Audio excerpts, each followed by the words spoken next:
future. I bet I could be your hero. I am a mighty little man. Welcome back. Vic, how was your Valentine's Day? It was great. I treated myself with a tray of chicken minis. Dang, I'm jealous. How about you, girl? Well, we went to the moon. We? Also, that seems a little exaggerated. Duh. Haven't you heard of Adam's Valentine's Wrong Answers Only segment? First time hearing that one. Let's watch. What's up, my lovebirds, love turds, and those who haven't heard? On today's Man on the Street interview, I went around asking people where they would take their date on Valentine's Day. Wrong answers only. Let's get into it. Where would you bring your date for Valentine's Day? Wrong answers only. I would bring them to the moon. There are no police there. Where would you take your date on Valentine's Day? Wrong answers only. The trailer park. That's good. Where would you bring your Valentine? Wrong answers only. To the dumpster. Where would you bring your date for Valentine's Day? Wrong answers only. I would take him to Paris, the Eiffel Tower, and would read books there, because I'm such a book nerd. That is a splendid wrong answer. Where would you like to take your date? Wrong answers only. Personally, I'd like to take them to the sewers, Where would you take your Valentine? Wrong answers only. I don't know, probably a dump yard. Good choice. Where would you bring your Valentine for Valentine's Day? Wrong answers only. McDonald's, because they're going to be loving it. Well, those were definitely some good answers in the way that they were terrible. Thank you, everyone. See ya. I just love February. For sure. Thankfully, Groundhog Punxsutawney Phil predicted us an early spring for our spring sports happening this season. Let's catch up with Haley, Ella, and Hannah on another All Bases Covered. This is Haley Biles, back with another All Bases Covered. Let's talk about the different sports we had this week. Girls soccer had a game this Monday against Osborne and won 8-0. Girls lacrosse had a game on Monday at Marietta. We had a home game on Tuesday against Campbell and won 13-5. And we had another home game on Thursday against North Paulding. Baseball had a home game on Tuesday and played Pickens. On Thursday, they played at Pickens, and today they play Cartersville at Pickens. Our upcoming home games are girls soccer play February 29th at 7:30 against Pebblebrook. Boys lacrosse has a game February 23rd at 6:30 against Marietta, and another game February 27th at 7:45 against North Paulding. And lastly, girls lacrosse has their senior night February 27th at 5:30 against Walker. Congratulations on the boys soccer team for being the Alabama State champions with a 4-0 record, and good luck to the wrestlers who are going to state this weekend. That's it for the All Bases Covered this week. I'm Haley Biles. Back to the anchors. Congratulations to all the teams and good luck on future games as well. We want to give a big congratulations to our Woman of the Week as well, Shannon Lambert. Let's learn a little bit more about her and how she broke a school record on her swim team. Hey Woodstock, I'm Shannon Lambert. I'm a swimmer here at Woodstock. I've been swimming for about 10 years and I just placed 8th in state and I broke a school record in the 100 breaststroke. What got you started in swimming? My mom, she kind of forced me to swim because I hated it at first. And then I started taking lessons at Lifetime Fitness and then I moved to Gold and that's where I swim now and on the high school team. What's your favorite part about swim? I just like being in the water. That's about it. Like when I'm not at practice, I'm like, I should be swimming right now. Like it's part of my life. What's your favorite part about the Woodstock swim team? Everyone's really nice and welcoming, and it's just like a good atmosphere. They talk a lot, which is a good thing. So, my favorite thing about swimming is being in the water and competing. I'm a very competitive person, and I love racing people. I'm Shannon Lambert. Thank you for having me on WTV7. We are very proud of you, Shannon, along with the other swim team members for making it to state. Shout out to Coach Hooks and everything you do for our swim team. Let's give another shout out to our participants for this week's segment with Chandler and Addie. Lois and Gianna are back again with another segment of Cheap vs. Expensive. Let's see how they did. Good morning, Woodstock. Welcome back again to another Cheap vs. Expensive video with Chandler and Addie put head to head. Let's see who wins. I'm Addie. I'm Chandler.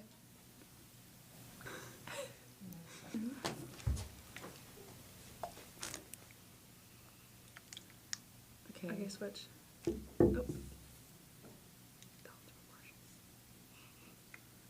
Oh. I think that's more expensive.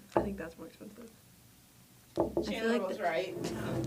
It's in a glass bottle. Okay, but like, so is Five Below's perfumes. You're right, that's true. I didn't like the way the second one smelled, so that's why. Okay, these look like the ones that you get at like the parties that you go to. Oh. Yeah. It's a little dirty. These are heavy duty. I don't know. I think Probably those. these are more expensive. Yeah. Yep. Oh.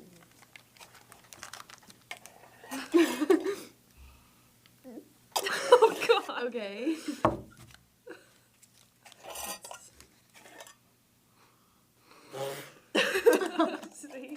That one's more expensive. Really? Yeah. That one is. That one's more expensive. You can't smell this one. It's that one. What? Okay. But we don't know which one's which. Oh, wait, are you keeping your eyes closed for this? Mm-hmm. Oh wait, no, I don't need my eyes closed. Mmm. No. It's so bad. These are more expensive. Yeah. Oh. Oh, that one. That one leaks. This one has a. Is that like a filter in it? Yeah, it's Brita. Brita. This one's more expensive. Yeah, that one. Yep. Mine, Lois. Are you? I promise for you I'm the- up by one. Can we just like rock, paper, scissors for the lot? My paper scissors for the chocolate. Rock, paper, You can- scissors. okay. Best out of three, whoever gets it win. Congrats, Addie, for winning. We'll be back again with another segment of Cheap versus Expensive. At the same time, I'm Lois, and back to you, Anchor. Congratulations, Addie. Another person we should recognize at the school is Coach Brown. Brooke put together a video to show us what he does for our school's baseball team and catch you up on what's been happening this season. Hey Woodstock, I'm Brooke Hodges here today with Coach Brown to get a preview on the baseball season. Y'all have already played 2 games this season. How's the team looking so far and what can y'all improve on? We've got a lot of things to improve on. We are playing a very tough non-region schedule to start out our season to get us ready for Allatoona coming up in 2 weeks. Got some things to clean up on defense, and we are looking forward to putting some offense together and playing our brand of Woodstock baseball. We feel like pitching and defense is going to be a strength, but there's definitely some things that we can clean up. I think they'll do a great job. We have 12 seniors on the team this year, and many of them have had some varsity experience. Some of them have started for the last couple of years, so we are really looking forward to a great group of seniors and leading us this season. Yeah, we are focusing on just getting really good at base running and our offensive gameplay. We feel like we can do some really good things this year with the guys that we have in the lineup. So we are continually working to get better, and we want to play our best baseball at the end of the season once we get to playoff time. What are you looking forward to watching progress throughout the season? I'm really looking forward to how our pitching staff gets better and better each time they go out there. We have a really deep pitching staff this year, and there's a lot of seniors that are going to be on the mound for us, and I'm really looking forward to seeing how they keep getting better and better each time out so that hopefully we're playing our best baseball at the end of the season. Coach Brown, who's your favorite player? That's such a great question, but I think I'm going to ask you a question now. Hodges, who is your favorite baseball coach here at Woodstock High School? Probably Hodges. Vic, who's your favorite artist? Definitely The Weeknd. What about you, girl? Mine SZA, but I'd definitely love to know about some smaller artists. Speaking of smaller artists, Adam put together a video to show us underground artists that we should check out. Hey guys, what's up? This is Adam Beta, and I'm here bringing you top 10 underground underappreciated artists that need to be recognized. They're way more talented than they're given credit for, so let's get on to it. Now we have my most recent obsession, Cosmo Sheldrake. I started off with his album The Much Much How How and I, and it honestly blew me away. It is so artistic, it feels like rereading a children's book in the best way possible. It is just so awesome. I totally recommend it. The Crane Wives. Honestly, I was a little bit hesitant to put them on the list because of how popular they actually are, but they definitely need a little bit more popularity because they are awesome. If you feel like you're not yourself in the place you are in, you're probably gonna love them. I don't know much about this next artist, but I know that a few people really like them and wanted them to be represented here, so I might as well mention it. James and Shame. I listened to a little bit from their album, Human Overboard, and honestly, I was a little bit impressed. It's pretty good. Schaefer James. He is a wonderful artist. He explores many different genres with his albums, and his newest album, Shipwreck, really blew me away. Next on our list is Dwomah, a Belarusian post-punk band that has minimalistic instrumentals, but they absolutely work with it. Now on our list is Mr. Bungle. They are insane. They influenced earlier bands like System of a Down and Slipknot, and they required a notoriety for it because they are twice as insane. Now we have Brian Scary. If there is one artist on this list that I think is totally underappreciated, it has to be Brian Scary. He makes such intricate, complex music, yet it feels like no one knows him for it. Jack Stober is definitely a weird artist. Some of you may recognize him from the name. BB Hotline was his most popular song, but there are better songs by him. Swallow the Sun has some real gloomy, dark, almost painful themes. For some reason, it's really fun to sleep to despite the screaming in your ear.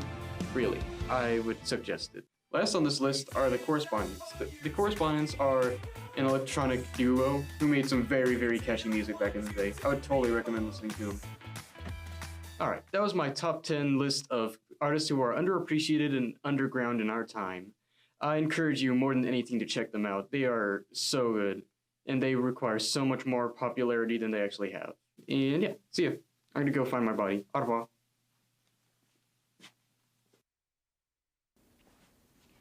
Oh, what the heck? What just happened to my body? What the heck? What the heck?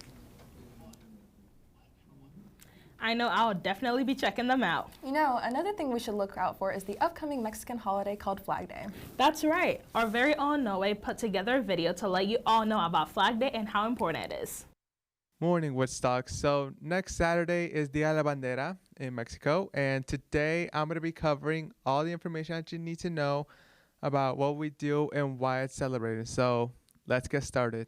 The whole reason why we do Dia de la Bandera is because it marks the victory of Mexicans in the War of Independence against the Spanish, a struggle that lasted over 11 years, and that's how Mexico came to be. February 24th, year 1821, it commemorates the day back when the Mexican flag was first adopted, which, by the way, brings us to the next point where Mr. Puga tells us what the Mexican flag represents. For example, the colors and the symbol.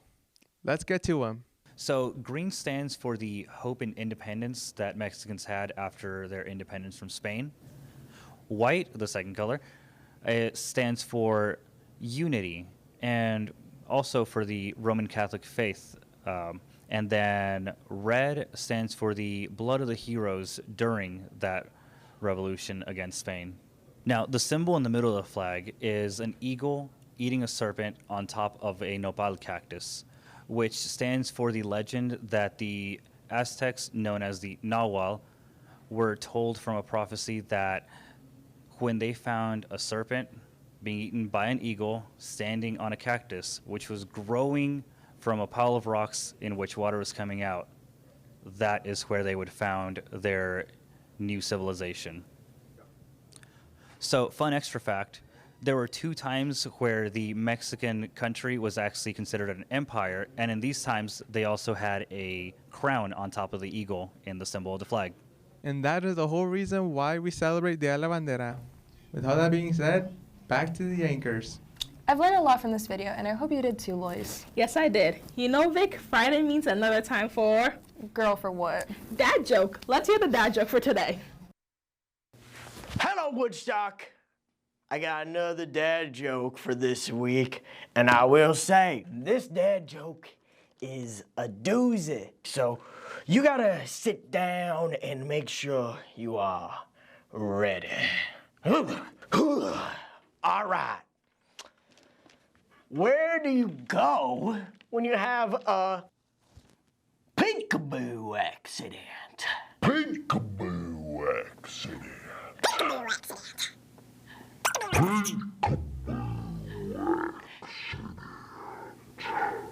The I see you.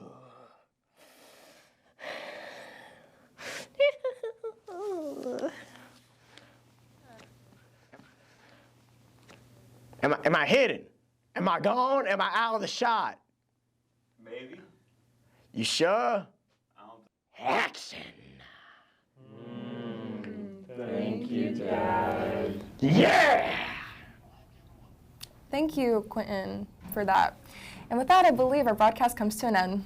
We wish you all a well-deserved break. And also, don't forget, when we come back, prom tickets will be on sale March 1st for $80. And we also wish our boys basketball good luck to their region game today at River Ridge. We hope to see you all there in red. I'm Vic. And I'm Lois. And I'm Gianna. Make it a wonderful Friday, Woodstock.